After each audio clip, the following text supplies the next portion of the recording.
madaafiicda iyo hubka aadka culus ayaa la isku adeegsanayaa gudaha magaalada Bosaso kadib dagaal ka bilowday aroortii hore ee saakay. Hubka culus ayaa la isku adeegsanayaa qaybo badan oo ka mid ah isla xaafadaha magaalada ayuu ku sii faafayaa. Dhaawac iyo dhimasho aad u tiro badan ayaa laga soo warinayaa goobaha dirirta ee ka socoto, walow aan la ogaan karin xaqiiqada dhabta ah ee uu sababay khasaaraha dhimashada iyo dhaawac dagaalkan ka socda magaaladaasi.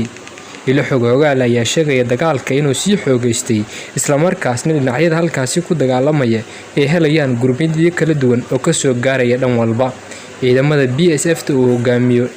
Diana ayaa dagaal kala soo horjeeda ciidamada maamulkaasi Puntland uu hogaamiyo Sidaan, kuwaasi oo isku horfadhiyay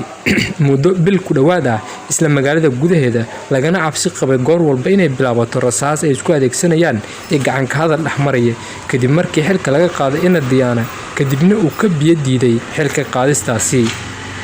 Dadweynaha ayaa qax aad u ballaaran ka qaxaya xaafadaha dagaalka xooggan oo ka socda iyo kuwa badan uu saameeyay. Warbaahinta iyo muuqaallo aan idin soo gudbinay ayaa muujinaya dad badan oo isaga qaxaya guryahooda kuwaasi oo raadinaya halka ay kaga gamban lahaayeen daryanka madaafiicda iyo rasaasta culus ee isku adeegsanayaan dhinacyada dagaalamaya.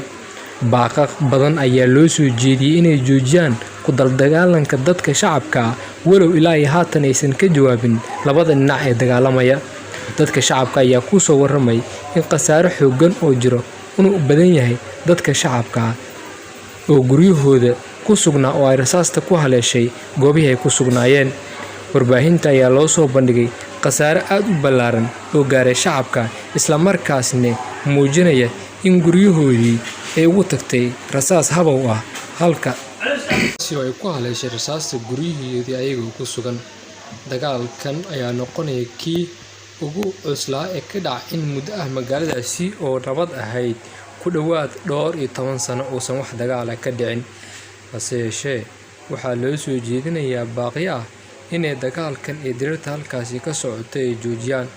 walow la sheegay gurmadyo aad u ballaaran ama xooggan inay ka soo gaarayaan magaalooyin badan oo ka mid ah kuwa Puntland, Garowe oo ay qayb ka tahay magaalada Qardho, kuwaasi oo lagu warramay in gurmadyo ay ka soo baxeen labada dhinacna taageeri doono sida maamulka Puntland oo ciidamo fara badan ay soo gaareen. Mid ka mid ah afhayeenada u hadla ciidamada Puntland ayaa ku eedeeyay ciidamada gorgor ee ka tirsan dowladda Soomaaliya inay qayb ka yihiin, walow arrintaasi ay beeniyeen. Ciidamada BSF ayna sheegeen in arrintaasi ay tahay wax kama jiraan, halkaasna ay ku sugneen wax ciidamada dowladda ah oo ay yihiin kuwa ku sugan oo kaliya kana dagaalamaya magaalada. Ciidamada lagu magacaabo BSF oo ka soo horjeestay xilka qaadistii laga qaaday hogaamiyahooda ee halkaasi u joogay oo lagu magacaabo